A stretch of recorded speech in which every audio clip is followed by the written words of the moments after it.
Okay, so I'm going to show you how to extract the files that you need and load it onto a USB stick. Fairly simple. Save the zip file anywhere within your Windows operating system. I just have mine here saved to the desktop. Double click to expand the files, and then once you have things expanded, you'll see the file folder that you need. Double click it so you're in that folder. And then go ahead and put your USB drive into your USB port. You won't get that message. I'm actually running my Windows in a virtual machine on a Mac computer. So the USB drive should pop up here. There you go. And you can just open a folder using the view files. You now see the USB stick files. You can leave these in here.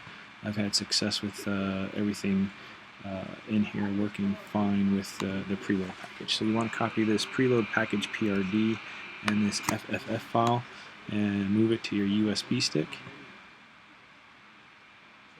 It'll take a little bit of time.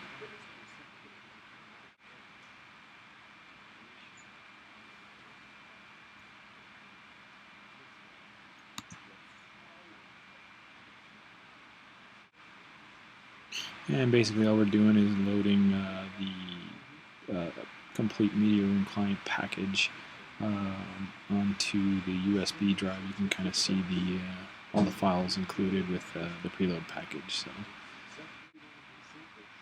and again, I'm running Windows 7, so if you're using a different OS, Windows XP, you may not see the same type of window format, right? Because it's a different version. So.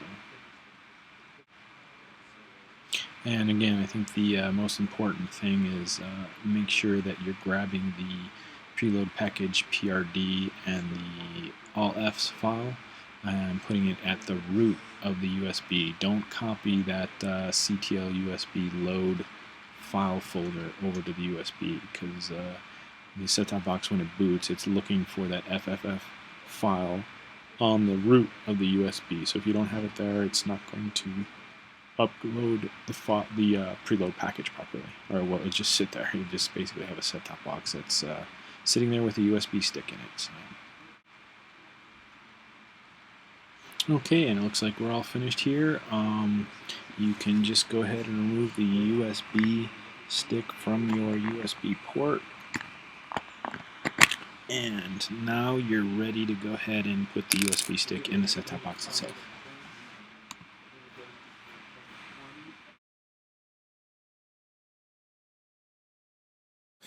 Okay, so you have your USB stick with the appropriate software on it.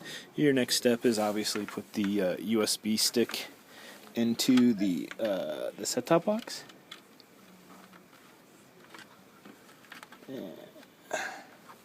Okay, once it's in, you want to take the power cord in the back and plug it in. Well, you want to plug it in while holding down this menu button.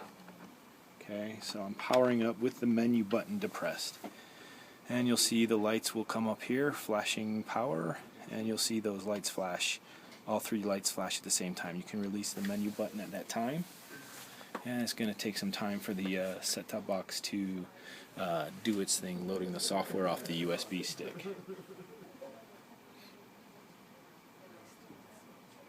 Now again, it'd probably be best if you have a stack of set-top boxes going at any one given point in time, so you can do more than one at a single instance, right? Because otherwise you're going to be pretty much there forever. I'd recommend not stacking more than 6 set-top boxes. When we were doing the work out in Columbia to prep the EDA software and client load, we found that 6 set-top boxes was about to the point where we were starting to worry about heat dissipation. So the set-top boxes on the top got pretty hot if you let them sit there for a long period of time. So we're basically just waiting for the USB download and load to occur here.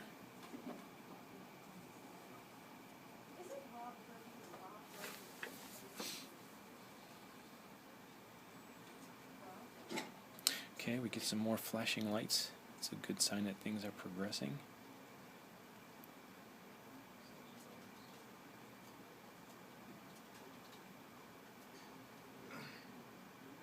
And during this period, the set-top box is doing some bootload things to make sure that the set-top box is ready to take the software, and that's why it takes a little bit of time for the upgrade to occur.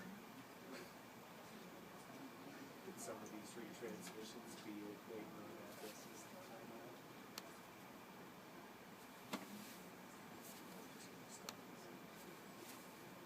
It's too big an unknown. And I can see on my SanDisk, at least this particular SanDisk, I can see the glowing light kind of going bright and dark.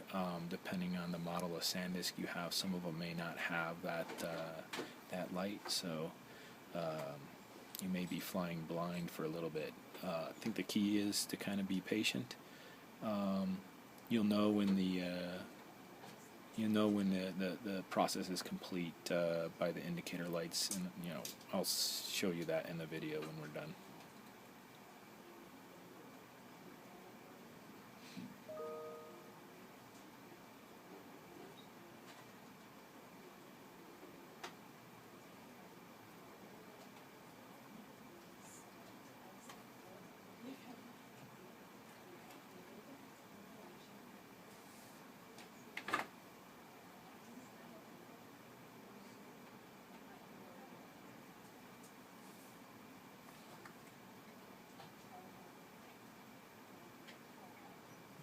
It was about to blow up on us. They had 63,840.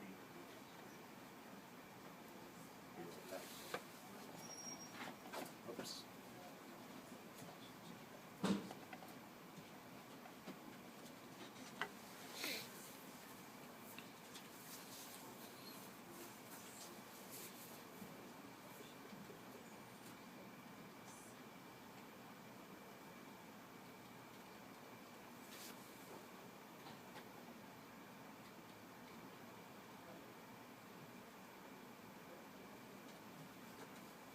Okay, you can see the light on the USB stick has changed. It's now flashing pretty rapidly, and I have a console up. You guys won't have that, so I kind of see what's going on behind the scenes with the set-top box.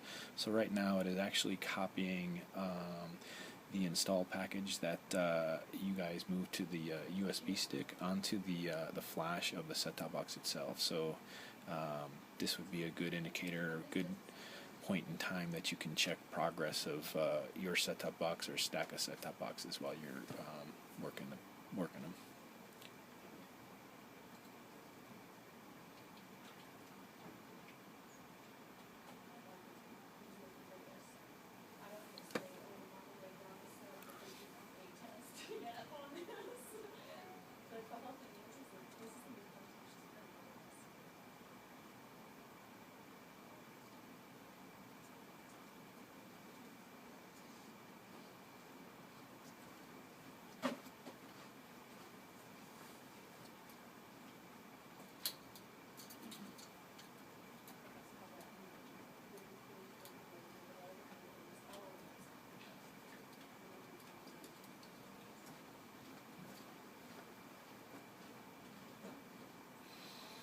Okay, I can tell that I'm done, and the big indicator that I'm done is if you look right here at this link light, it's solid green.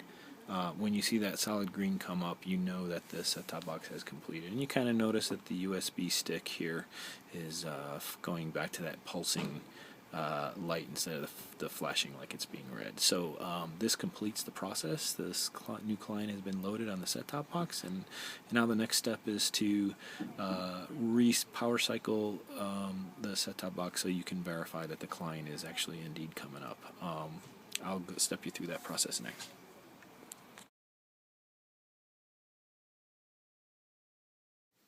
Okay, so you've completed the install of the Media Room client software, the CenturyLink Prism software on the set-top box with the USB stick. The next step is to do a quick quality assurance check. So after the set-top box has been upgraded, you're going to need to recycle the set-top box, power it, just basically unplug the power cord from the set-top box and power it back on. You'll notice that the lights will come back on, and what it's doing now is loading the client.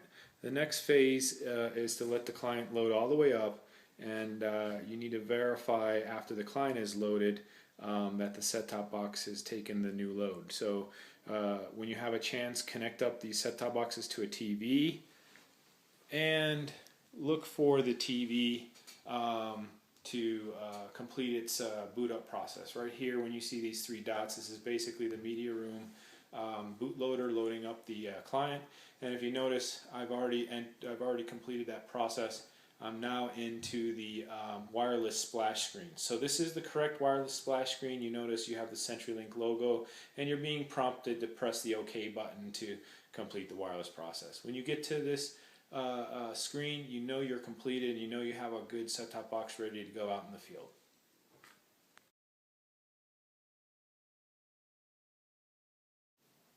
Okay, so after you've rebooted the set-top box from doing your USB upgrade of the client, and if you reboot and see this screen, this is the old screen, this is the incorrect screen that we're trying to move away from. So if you go through your last QA check and you see this screen, the set-top box did not take the client load. Something's wrong. You probably have to go back through the process. Feel free to reach out to any of the Cisco representatives that are either at the facility or available on the phone. They can help you out with trying to identify what went wrong. But this is the bad screen. This is the screen that you don't want. So make sure that this screen is not coming up before you package the set-top box up and send it back out to the field.